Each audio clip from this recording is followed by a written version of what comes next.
the Indiana Pacers bounced back in Game 3 with a fourth quarter comeback. And on Friday, the Oklahoma City Thunder gave Indiana some payback by having a fourth quarter run of their own. The finals is tied at 2-2, and we're talking about what happened in Game 3 and Game 4 of the finals on this episode of the Flame Entertainment and Sports. So yeah, guys, we're going to be, talking about the NBA Finals, another Finals episode. We didn't end up doing a recap of Game 3. Since we didn't do a Game 3 recap, this isn't going to directly be a full Game 4 recap. What I ended up coming up with is I'm going to compare these two games, Game 3 and Game 4, and why I think the outcomes were what they ended up being. We'll start off with Game 3. That fourth quarter, Indiana, right?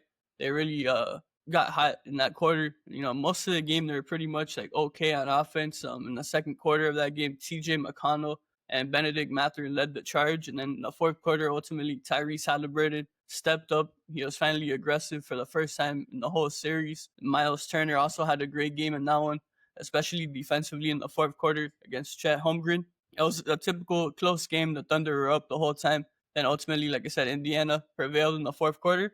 And then as for Game 4, to compare it directly to Game 3, it was kind of like, the Thunder were up most of the first half. And then Indiana stepped up in the second quarter, led again by their bench, this time by Obi Toppin, I would say. He did a hell of a job in Game 4. And then ultimately in the second half, Indiana stayed up for most of the time. And then in the fourth quarter, actually towards the end of the third quarter, we saw little by little, specifically for the Thunder, we saw Shai Gilgeous-Alexander and Jalen Williams continue to heat up on the offensive side of the ball. And then ultimately in the fourth quarter, they just continued that momentum and they carried it in. And yeah, SGA went absolutely crazy in the fourth quarter. He proved and showed why he won the MVP award this season, because he completely played like an MVP in Game 4, especially in that fourth quarter. And then Jalen Williams as well. He had a terrific game. I feel like Games 3 and Game 4 were Jalen Williams' best games on the offensive side of the ball. And yeah, ultimately, I feel like it was a cool idea to kind of compare these two games, because ultimately, yeah, these games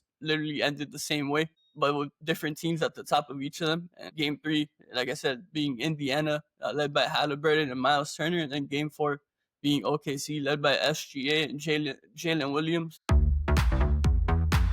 With all that said, guys, going to wrap up this bonus NBA Finals recap, comparing the fourth quarter of Game 3 and Game 4 as Pacers pick up a win in Game 3 and the Thunder bounce back in Game 4. And yeah, guys, I hope you guys enjoyed it. Make sure to stay locked in here to Flame Entertainment and Sports for all your finals and NBA content coming your way. Make sure to keep up with us on social media, on Instagram and TikTok. Keep it locked into YouTube, Apple Podcasts, and Spotify. And with all that said, till next time, everyone, take care.